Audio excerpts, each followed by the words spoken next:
I am very excited about our next presenter. I got to come to an event here recently run by People Tech Partners, one of the companies that we're really excited to be partnering with, and see Anna speak. And Robin and I both looked at each other and just said, wow, how do we get to work with her a bit more?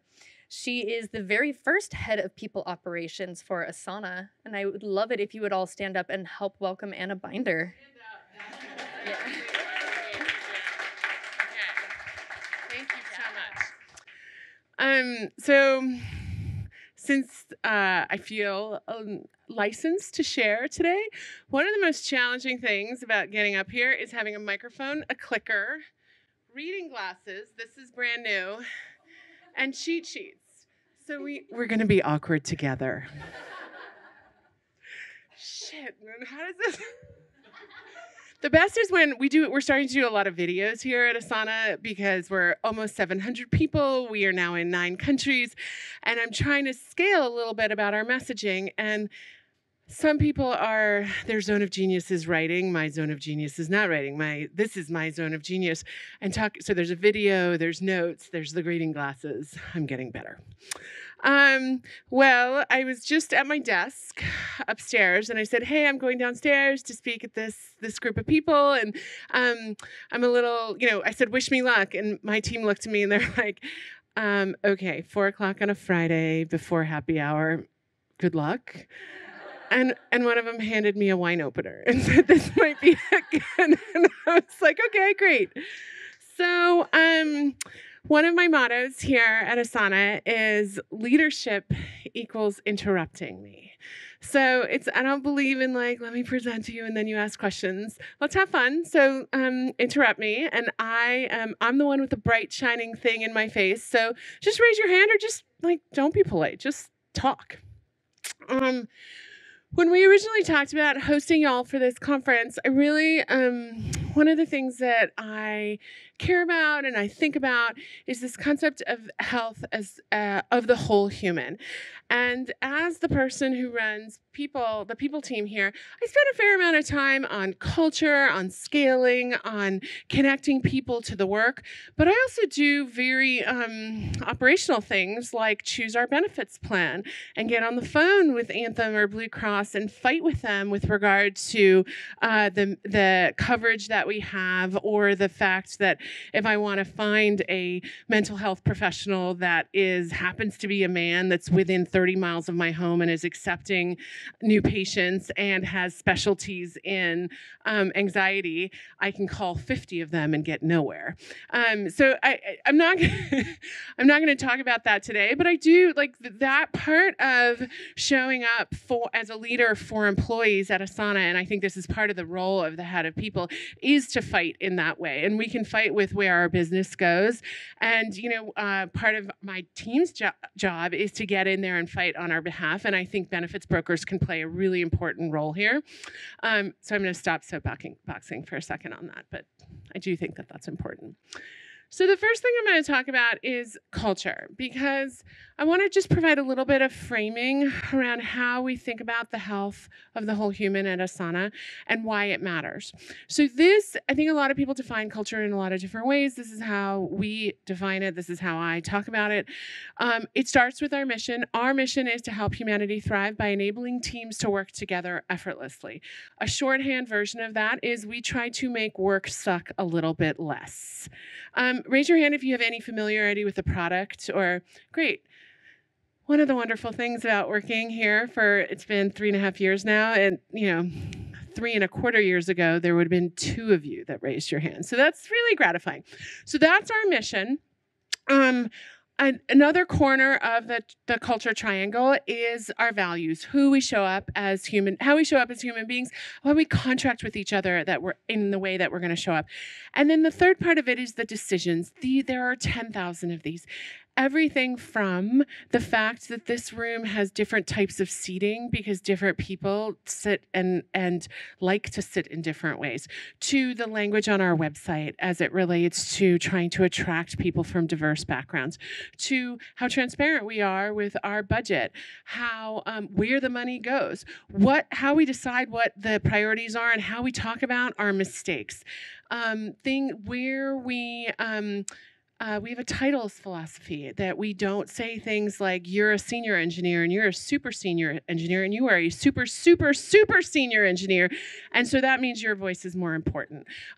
It's the vigilance around those 10,000 decisions, all of them we make with a fair amount of intention to try to achieve our goals as a business and achieve our mission while being in line with our values. What that looks like at 50 employees, 100 employees, 1,000 employees, 50,000 customers, it all changes. So, which means I feel like I have a job for a while. This is good job security. Okay, and now here comes the awkward part. Ready? 1, 2. Just kidding. The second thing is part of the framework that I just want to share with you is that none of it is static. We think about we think about evolving the culture in the same way that we think about evolving and building the product. We start with what's the end in mind? What are we trying to design for? What is the human experience that we want either employees or groups of employees or candidates to have? Then we build programs, we execute, we implement, then we measure. Some of that is very quantitative. Imagine an employee engagement survey. Some of that is much more qualitative, just watching. Are people using the furniture? How do, we have this language on the website. Is it actually working? Is it changing the types of people that are applying? So measure, and then invariably in culture, just like in product, we find bugs and then we squash them. We don't squash all the bugs because if everything is important, nothing is important. But this is a constant process. And another really big component of it is that I don't, as a people team member, I don't want to build this in my little world over here on the 4th floor with the people team, really try to co-create this stuff with the employee base. One of the things about coming to work here is I've always learned from board members and executives, but at Asana, I've had the opportunity to really learn from employees, in part because of our philosophy around where ideas can come from, but in part because we've happened to have attracted a group of people who really care about co-creating that, and they give me the gift of feedback all the time. Okay, this is a little bit about our values, and again, I talked about there are mental health services that we provide and a lot of different programs and little practical, tactical things that we do. But first, I want to talk about how this health of the whole human being lives and breathes in our values. We talk about our values in terms of storytelling and try to make them come alive through storytelling. So I'll just share a couple of them. I already talked a little bit about mindfulness. Some people think about mindfulness and they imagine this perfect Zen being that has their legs in this shape that I can't do anymore because I've had too many knee surgeries, and is very zen and perfect still, and is able to make all those thoughts go away. They never, you know what I'm talking about. It's actually not really what we mean by mindfulness. What we mean by mindfulness at Asana is intentionality, which sometimes means that we're choosing a really, really terrible option but it's the best of all the other terrible options. And we're doing it intentionally and knowingly because we have to make one choice. Or it means that we say, this happened to us last year. We were designing the people team strategy for the year, and we had to make some trade-offs. And one of the trade-offs that we made was that we were going to willfully deprioritize learning and development for individual contributors. That's a really painful thing to say out loud, right? We willfully said, all of you, 500 of you, we're not going to invest in learning and development for you. And we did that because we had 120 managers. 50% of them had been managers for 10 minutes. They were terrible at it. And we needed to put our resources into getting those managers the basic skills that they had. And we decided, instead of trying to be half-ass about it and giving everyone a little bit, we said we were going to double down on the manager training in 2019, and we were going to deprioritize that. Talk about how difficult it is to get up and say to 500 people, I'm going to deprioritize your development because I believe this other thing is more important. But I was intentionally saying, because if everything is important, nothing is important. And that is one of our values. And We did it. I'm happy that we did it. It puts us in a much better place to expand our offerings in the next year. But that's an example of what we mean by mindfulness, both the intention about making the decision and like just talking about it and sharing what the pros and cons were. For us, and again, this is all connected to me. Asana, the product, I think one of the beautiful things around it is that it allows you to work in integrity. This task belongs to you. It has your name on it. It has a due date on it. You can change the due date, but if I look at the task, I can see that you've changed the due date. And you might have a very good reason for changing the due date, but I can see your task as it relates to my task and as it relates to our shared work. And that kind of clarity reduces what we call that sucky part of work called work about work, where I'm emailing you and saying, hey, have you done that thing? Or when are you going to get that? Oh, I decided to change the date on it. How do I know? So it sounds like such a simple, even like banal, like project management thing, but it is not. It reduces the fact that I'm spending less time about work about work. Work about work sucks. It's not adding value, and and living that way. It's not just the product, but like living that way and operating and collaborating that way reduces that work about work, which makes me feel like I'm spending more of my time actually adding value, which is part of like propping up how I feel mentally and allows me to be more of my whole human self. The last one I'll talk about on this slide is something we call heartitude. I fought really hard for this because we have some that are very like reject false trade-offs. That's like an intellectually, there's like a 3-page document about what that means. And it's like, it is quite, it's definitely, it's powerful, but it's like, and you need to balance it with things like heartitude. Heartitude means like completing tasks is exciting. It makes you feel good. We have dessert on Fridays. Only on Fridays is sugar in this office. But the desserts are not only like desserts with sweets in them, but they're like whimsical because you know what? It just doesn't have to be that hard, right? We are not curing cancer for like infants. We are trying to make work suck less. And on the way to doing that, we can make it a little bit fun. So we have things like a project in Asana called the Love Project. It is literally called the Love Project, and it's an opportunity for people to give each other shout outs. Because who doesn't want a little bit of love? Everybody, it's like such a human thing to want to be recognized and seen. I don't care if you're a massive introvert, you still like to be highlighted in love. And we really, we don't prescribe this. I didn't create the love channel. I don't tell the culinary team, you should do some whimsical Halloween desserts.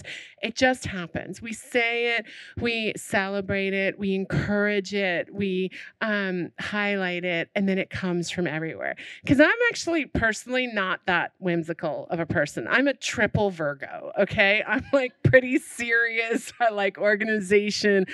My idea of a fun Saturday morning is making a list and getting shit done. This is not me, but it doesn't matter. This is who we are, and it comes from everywhere. You guys want to come over tomorrow morning? I'm not kidding. A big part of our values is this value of be real with yourself and others. And one of my favorite things about this value is that the how do you say, like a tagline of this value is be real with yourself and others, but really start with yourself, because that's the hardest thing. And there are so many, there's so many elements of this that show up for me that I want to spend a little bit of time on it and give you some examples. I've spent most of my career in enterprise software companies with very high ASPs, average selling prices. I mention that because the combination of enterprise and a high ASP has some material impact on culture. It means that your salespeople are equipped to do millions of dollars of sales every year, which means that there's a certain profile. That profile really translates into khaki pants, tucked in shirt, very straight and narrow. There's no discussion about feelings. there's nothing. And in fact, I'll go a step further that most of the business interactions, I think, in the enterprise software world are akin to a knife fight. I'm serious. Like every business interaction is about me trying to convince you, right? I've got my facts, my figures, I've got my business case, and sometimes winning just means I'm going to talk louder. And it means that I'm going to wear you down. And that's winning. And that's the culture. And people go into meetings just trying to convince others of their point of view. And it doesn't have to be that way. And I imagine we talked a little bit about the V word today, this concept of vulnerability. One of the amazing things about working in 2019 is that we actually get to talk about this. And it's a real blessing. So I'll just give a few examples about what this means to me. I really do believe there's something going on over there. I do believe that this starts at the top, so that if you're not as a leadership team living this, and it's one thing for me as a people ops person to say, hey, demonstrating vulnerability is really important leadership trait. It's another thing to have your board, your CEO, and all of your executives live it.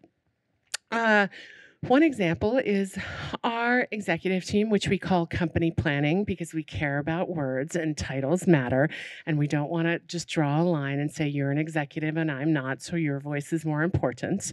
So we call it company planning. And at the beginning of company planning every week, we spend somewhere between 10 and 15 minutes going around the room, just like any good executive team. But instead of giving a status update on the things that are going on in our world or the fires or the wins that we had, we just ground ourselves in how are we feeling. So I just want to let that hang for a second, because that's a very unusual thing for an executive team to spend 15 minutes on a weekly basis doing. We've decided that we've got dashboards to look at business results. If we want to follow each other's wins or like major projects, we can do that in Asana. But we only get to be together as a group for 90 minutes every week. And outside of that room, we have to really show up for our teams. We have to be enthusiastic cheerleaders. We've got to make tough calls. We are sometimes not very popular. For those 15 minutes, we just get grounded in our feelings. And it ranges. Sometimes we had a period a few months ago where we had 7 site outages in 3 weeks. That was not fun. There's nothing fun about that. And you can imagine there were some feelings in the room around that. Other times, somebody's partner had a miscarriage, and that's what we spent our feelings on. We just spent the whole 15 minutes making space for that person to just share where they were at. The day of the Brett Kavanaugh hearings was a particularly challenging day. And it hit me a lot harder than I thought it would. One of my superpowers, do you say? Superpowers is that I can make bad memories go away. I process them, I feel them all the way through, and then I make them go away because I gotta get to that list on Saturday morning, right? I'm watching the Kavanaugh hearings, and of course we've got them playing on the televisions just like everybody, and I'm watching it, and I grew up in that same town. I don't know, it's not exactly the same town, but a town just like that in Greenwich, Connecticut. And I went to one of those parties, and I'm sure I wore a bathing suit the way that she wore. Everything about that testimony brought it so home to me. And I was tapping into those memories. I was tapping into those feelings. And I was having this meta moment of, wow, maybe I shouldn't be so good at making these bad memories go away. All of it, right? And then I run our company planning meeting. And then I was just trying to pull my shit together and go into that room. And, of course, I'll share a feeling, but we have really important, we had to make a big decision that day. So I go to the bathroom, I pull myself together, and I'm like, there is no way that guy's going to get, there's no way. So let's just pull our shit together. So I walk into the meeting, and I'm the only woman on that team, or I was at the time. And I walk into 2 men crying. in our executive team meeting. And I'm like, oh, I am not alone. And we completely canceled the agenda and we made space for each other. And those individuals, mostly those men said, I'm having such an emotional reaction. I want to share it with you, but I'm conscious. I'm self-conscious. Like, who am I to have an emotional reaction when that must pale in comparison to your emotional, so we processed that. And then we processed for about 45 minutes. And then we spent another half an hour talking about how are we going to show up for the other employee, the 500 people in this company today around that. So I just share that, that doesn't happen very, Brett Kavanaugh does not get put on the Supreme Court very often. But it's not very often that our executive team meeting gets completely derailed by something going on. But that day, it was incredibly important. I didn't even know how as important it was to me for us to pause, but those guys did. And we didn't decide to punt our agenda. It just happened. That's what we needed to do that day. So, and if we're not, we need to practice that as a leadership team to make it then okay for our teams to practice, for us to practice it with our teams and so on and so forth. And nobody can give you, how do you say, a roadmap of if this, then that. It's just, if there's enough trust to show that vulnerability, that's where it shows up. I still get emotional talking about that story. Okay. I don't need my glasses to see that. So now I'm going to shift a little bit and talk about some of the practical things and practices that we have at Asana, again, around vulnerability and how it relates to the whole health human. This is called a visioning exercise. We stop the trains twice a year to do what we call planning through something called Roadmap Week. It's the worst named week ever because one, it's not a week. It takes 3 weeks. And two, we don't have roadmaps that come out of it. It's just, but for a week, each project team pauses and says, we're going to stop doing whatever it is that we do, building our product, doing the people stuff, selling the things. And we're going to just say, let's look back at the last 2 quarters. Let's look at our results. Let's look at what we thought we would do, what worked, what didn't work.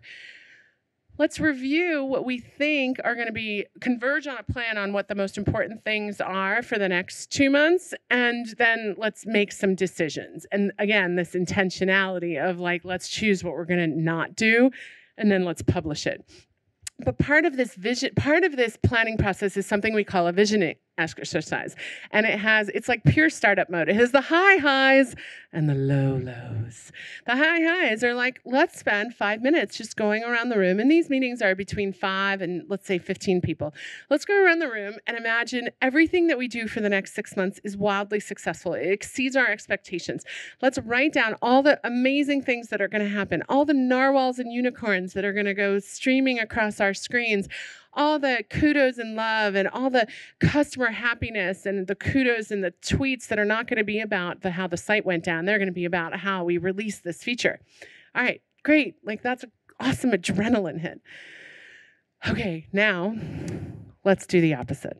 Let's imagine we do everything that we thought we should do. We work hard, we execute. Let's go around the room and imagine everything goes wrong. And nothing we imagined really works, and it's actually much, much worse. We lose customers because of it. The narwhals are now a bug that never happened. And we literally go around the room, and somebody takes notes on each one of those things in the document. And it's on the screen, and people are watching it. It's there's something really powerful about, it's one thing to talk about it and put it on a sticky. It's another thing to put it on in a Google Doc. And then the sort of smaller project team takes that and then everyone feels just terrible. But it's eyes wide open. We then take those things and we say, okay, what can we do in our project plan to mitigate for those things? How, one of the things that comes up and says, this team has 7 people. 3 of them are going on parental leave over the course of the next 6 months for 4 months each. Do we have that in our, let's build that into our plan.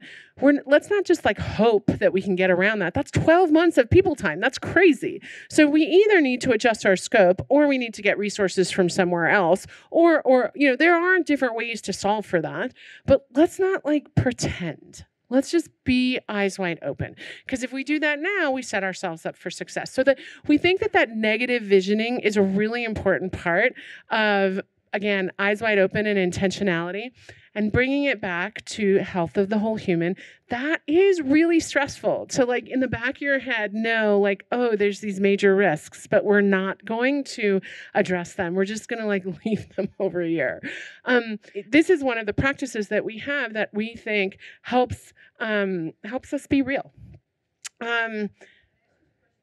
Yes, please.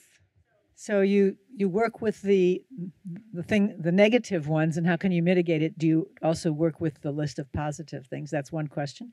And the other question was, you're doing this planning for 2 months in advance, but you meet twice a year. Sorry, 2 quarters. 2 quarters. 2 quarters. I misheard. Okay. Yeah. We don't really action and change behavior based on the positives. The positive visioning is just more of a practice to, and it's a lot of people use it. Professional athletes use it to imagine yourself winning the race, and just going through that exercise and closing your eyes and imagining that you've achieved what it is that you set out, and that visioning, that positive visioning, has been proven to be a really a good driver. I also want to say we don't just do this on as part of Roadmap Week. We also do it as part of hiring. So we've interviewed somebody, we have all the feedback in, and we found a set. We really want to hire her. She's amazing. But there are these 3 problems. She hasn't done these 2 core parts of the work. She's going to be a people manager she's never managed before. And these are real. I think most people would be yeah, but she's amazing. We should just do it. Let's go. I think it's going to be great. We don't do that. We say, yes, it's going to be great, but what are we going to do to account for those things? Maybe we're hiring her to lead a team, but maybe we'll start with her just for 6 months as an individual contributor and have somebody else manage and bring her up to speed. Or maybe she doesn't know how to do this one core part. Well, we could provide some extra mentorship, or maybe we could just reconfigure the role and allow her to get up to speed on the other parts that she really knows before we fold that in. So we try to be creative about problem solving in a way that's, and we'll go right back to her and say, we love you and we want to hire you, but we have these concerns and here's our plan to get around it. And we know, some people would say, oh, that's going to make her feel bad, or you've changed the job, or you've done this. No, it's just eyes wide open. And I think it's just a more real approach. And it's less stressful. And that's where the health of the whole human comes in. So we do a sabbatical program.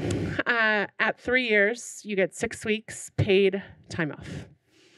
And we do, so it's pretty unusual to do that for this small of a company. It's pretty unusual to do it at the 3-year mark, and it's unusual to do it for that many weeks.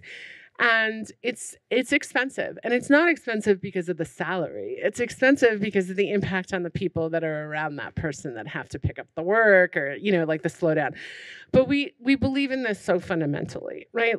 3 years working at a fast growth company where we're growing 90% year over year. I mean, it's just, there's no way that people aren't burnt out. And yes, the data shows that a 2-week vacation can be a really good recharge, but just practically most people just take 1-week vacations. And so this is a forced huge reset. I think that there are a lot of different ways that companies can do it. It does not need to be, some people would say, arguably, completely rationally, we can't afford to do that.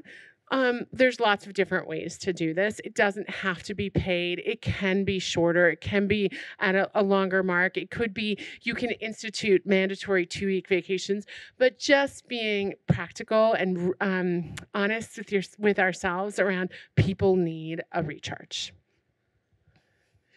Again, I think I talked about like ideas can come from everywhere. This is, there are meditation spaces throughout, but what I really like is people, all the Slack channels that talk about the meditation practices and how people are like, I really don't know what I'm doing. I need help. I don't want to do it alone. I'm scared to do it alone. Will somebody come do it?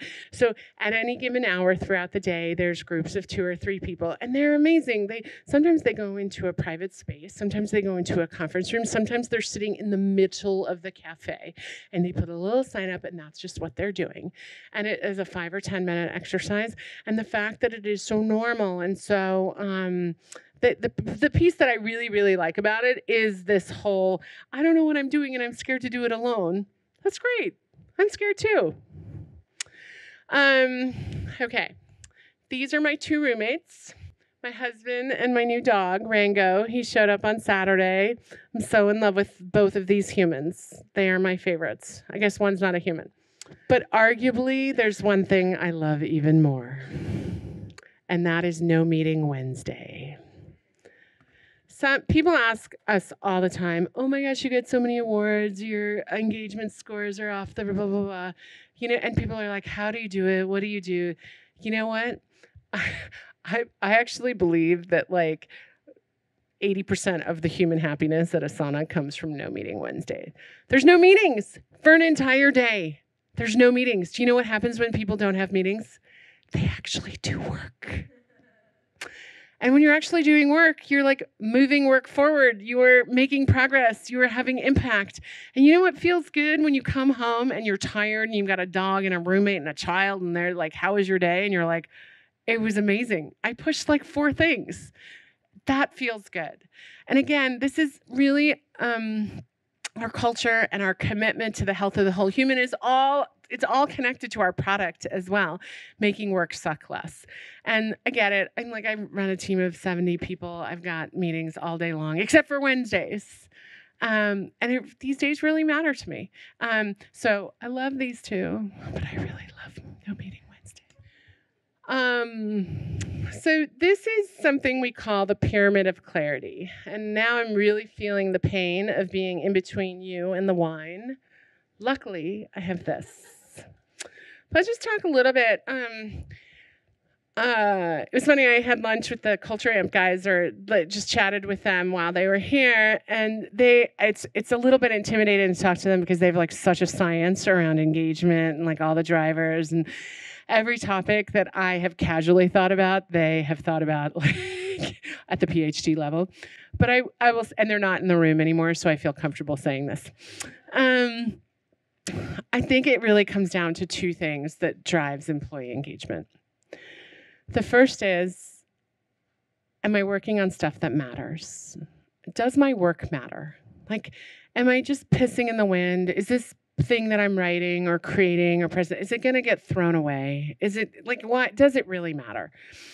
And the second thing I think that really, really drives engagement is just simple belonging. Like, we may be different, we might have fundamentally different beliefs, but do you care and trust and respect me enough to like see me and like accept me for who I am and my ideas, even if they show up in a different way?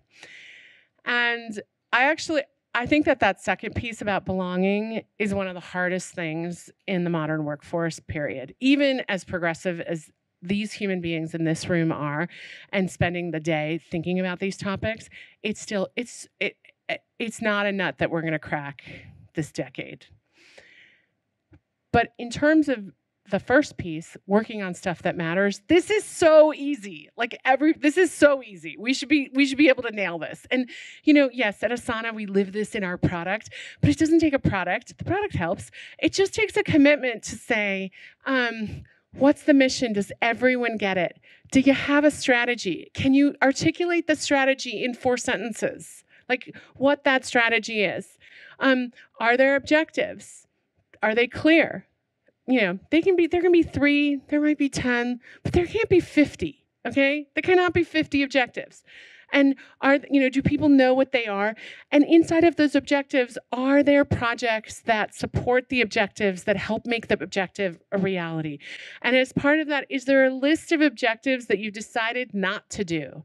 Are there a list of projects that you are being clear that you are not going to do? And then underneath that is where the normal people live. That's where we live. This is where we actually do stuff on Wednesdays. We talk about it on Monday and Tuesday and Thursday and Friday, but on Wednesdays we do it. And can I see it? Can I see this task and how it relates to a project? Can I see how that project relates to this? Every time our leaders are talking about it, are they connecting these things?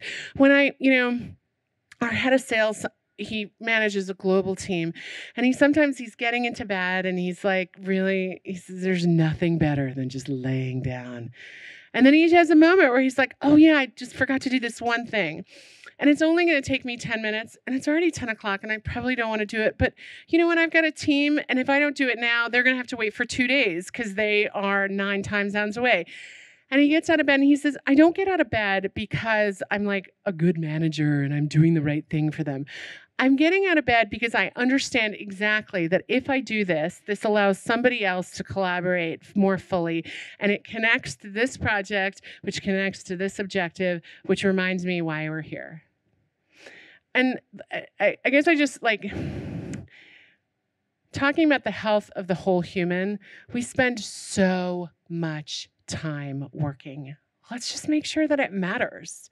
I love working. I even work on Saturday mornings with my homework list, right? I have no problem with working hard. I just need to make sure that it matters. And this is something that we can all solve easily. And then if you sort out that whole belonging thing, I'll give you my cell phone number and you can call me. It's not a question, it's more of an appreciation. Something that's been a theme today has been vulnerability from the top, so that people who work for you can feel that. And I wanted to thank you for your story about Kavanaugh, because I had a very similar experience around the Aziz Ansari episode of the Me Too movement, where I just was broken. A bunch of stuff that I had just gotten over really quickly, because I also have the superpower of just not being bothered by things anymore. Suddenly I had to reprocess all of those bad dates when I woke up in college and someone had crawled into my bed, and other horrible things that I had just been well, that was unfortunate. And there were just 2 days when I was completely useless because it just wasn't okay. And so thank you so much for being vulnerable about that. Also appreciation. You're the most authentic HR person I've ever met, and I've met hundreds and hundreds probably of them. Happy Friday.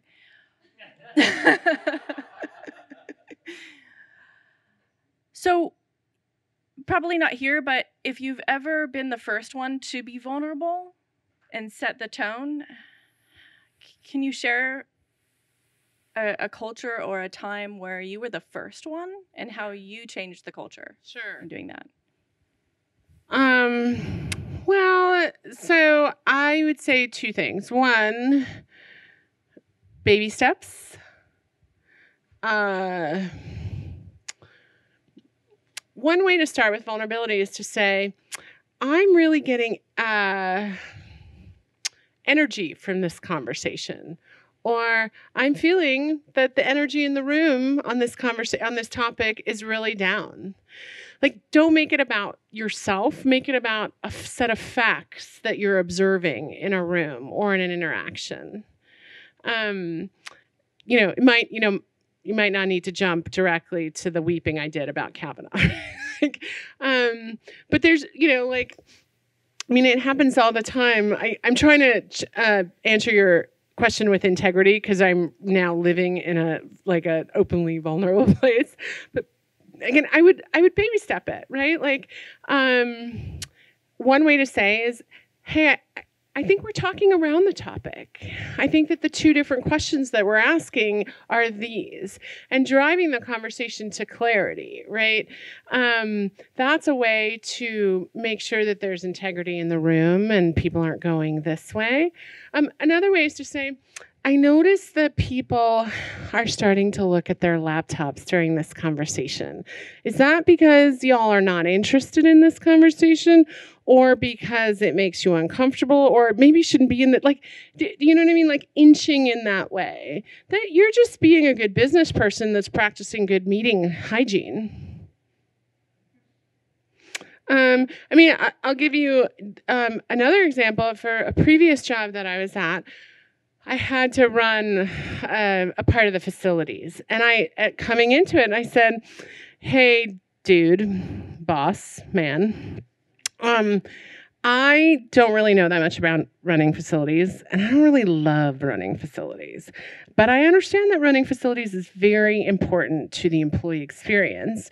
So if I'm going to come in and own that, and it's important to be successful, I think I'm going to need to hire a very senior person that knows what they're doing.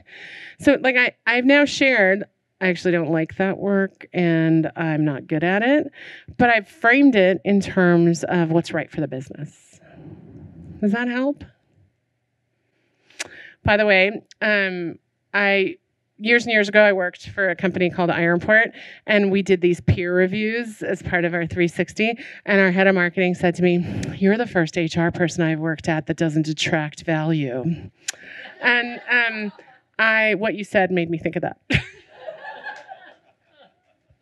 He ended up being a big fan, but it was quite a piece of feedback. So something that you just said resonated with me about framing.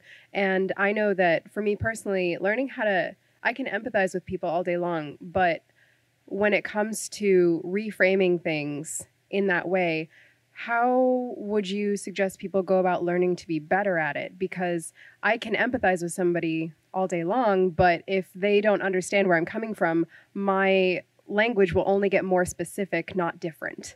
Do you guys know what conscious leadership is? The conscious leadership group. We employ we consult with them all the time. We put everybody through a 2-day seminar around that. And a lot of the tools that we use come from them. We're huge, huge fans. They've got a website and they've got all these very, very well done 2-minute videos. If you happen to be a reader, they also have a book. But one of the things when we're talking past each other is to there's 2 techniques that I've learned from them. The first is let's ground in a set of facts. What's the difference between a fact and a story? The fact is you're wearing black pants. The fact is you're sitting on your knee, on your ankle in a way that just gives me the heebie-jeebies, but never mind. I have a story that you're pretty flexible. I have a story you do yoga to get that flexible. Those are stories. And so then you're probably really healthy, and if I offer you a bacon cheeseburger, you're going to say no. All those things are stories, right? But the fact is you're wearing black pants and you're sitting, and those are inarguable. So if we're talking past each other, let's get to a set of facts that we can't argue about. That are truly, and I use this in the workplace, but really I use this with that dude that is my roommate / husband. So that's one thing. The other thing that I actually learned from a woman named Jackie Bavaro, who used to run our product team here, and who's one of the most amazing, authentic, genuine, open humans I've ever had the honor of working with. She's like, whenever I disagree with somebody, I start to make a list of the things that we agree on. And if we're really in conflict, let's start making that list together. We want to build great products. We want to raise a healthy, happy daughter. We think it's important that she does the dishes. It is amazing to me that when you're in conflict with somebody, how long that list is. How long that list is.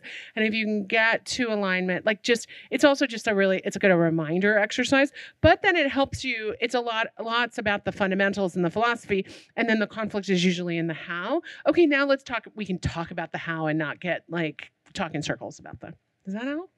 All right, well, thank you so much. So thank you for coming to Asana and spending your wild and precious life and day with us on this topic. I'm happy to stay around, and thanks for your time.